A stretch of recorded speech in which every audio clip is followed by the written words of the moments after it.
السلام علیکم۔ آج ہم آپ کے سامنے حضرت یوسف علیہ السلام کا واقعہ پیش کر رہے ہیں۔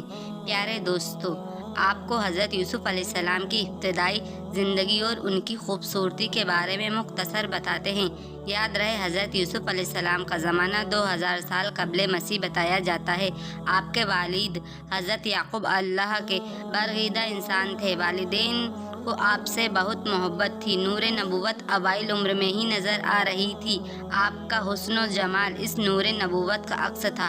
حسن و جمال اور ذہنی قابلیت ہونے کے ساتھ ساتھ والدین کی توجہ کا مرکز ہونے کی وجہ سے آپ کے سوتیلے بھائی آپ سے حسد کرتے تھے اور اپنی حسد کی آگ بجھانے کے لیے حضرت یوسف علیہ السلام کے بھائیوں نے آپ کو اندھے کنویں میں پھینک دیا تھا۔ اور جب انہوں نے دیکھا کہ ایک قافلے والوں نے حضرت یوسف علیہ السلام کو کنویں سے نکال لیا تو انہوں نے یہ دعویٰ کر ڈالا، یہ تو ہمارا غلام ہے، اور اس طرح انہوں نے اپنے بھائی کو اس قافلے کے لوگوں کے ہاتھ فروخت کر ڈالا جو کہ مصر جا رہا تھا۔ یوں حضرت یوسف علیہ السلام بازار مصر پہنچ گئے اور آپ علیہ السلام کو فروخت کرنے کی بولی لگی، اور عزیز مصر نے آپ کو مہنگے داموں میں خرید ڈالا، اور عزیز مصر نے اپنی زوجہ کو یہ خوبصورت بچہ یعنی حضرت یوسف علیہ السلام تحفے کے طور پر عنایت کر دیا۔ جب حضرت یوسف علیہ السلام کو مصر میں فروخت ہو کر شاہی محل میں تشریف فرما ہوئے تو ان کا بچپن تھا۔ مصر میں زمانہ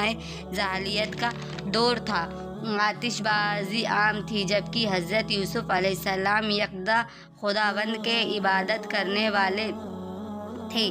آپ علیہ السلام اس محل میں خوب رو جوان ہوئے۔ زلیخا اس وقت محل کی ملکہ تھی۔ آپ علیہ السلام کی خوبصورتی اور حسن سلوک سے بہت متاثر ہوئی، آپ کے عشق میں گرفتار ہوئی۔ یہ خبر دور دور تک پھیل چکی تھی کہ زلیخا نے یوسف علیہ السلام سے اظہار پسندیدگی کر دیا ہے، اور انہوں نے گناہ پر آمادہ کرنے کی کوشش کی، جس کے برعکس نبی خدا کا جلال، رعب و دبدبہ، حیا اور پاک دامنی ثابت قدم رہی۔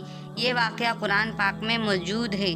یوسف علیہ السلام مقفل 7 دروازوں کی طرف بھاگے اور ایک ایک دروازے کا تالا خود بخود کھلتا چلا گیا۔ پھر ایک دودھ پیتے بچے نے آپ علیہ السلام کی گواہی دی، جس پر سب حیران رہ گئے۔ یہ سب اللہ کی طرف سے اپنے نبی کے لیے ایک معجزہ تھا، لیکن اس سب پر زلیخا کو سخت دھچکا لگا، اور ایسے میں اس نے سوچا حسن یوسف کو مصر کی عورتوں پر آشکار کروں۔ لہٰذا زلیخا نے مصر کی تمام عورتوں کو دعوت پر مدعو کیا اور ہاتھ میں چھری اور سنترا پکڑا دیا، اور یوسف علیہ السلام کو محل میں بلوا لیا۔ جس کی حسن کی تاب نہ لاتے ہوئے کافی عورتوں نے اپنے ہاتھ کاٹ لیا۔ جب یہ واقعہ پیش آیا تو حسن یوسف میں زلیخا کی گرفتاری کی وجہ مصر کی خواتین کو معلوم ہوئی۔ ایسے حسن میں تو کوئی بھی گرفتار ہو جائے۔ بہرحال جب زلیخا کے داؤ پیچ ناکام ہو گئے تو اس نے یوسف علیہ السلام کو قید خانے میں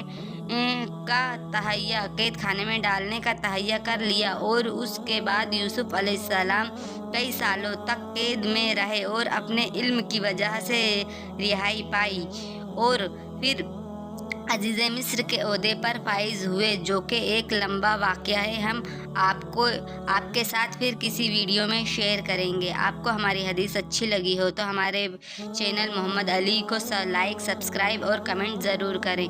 اللہ حافظ۔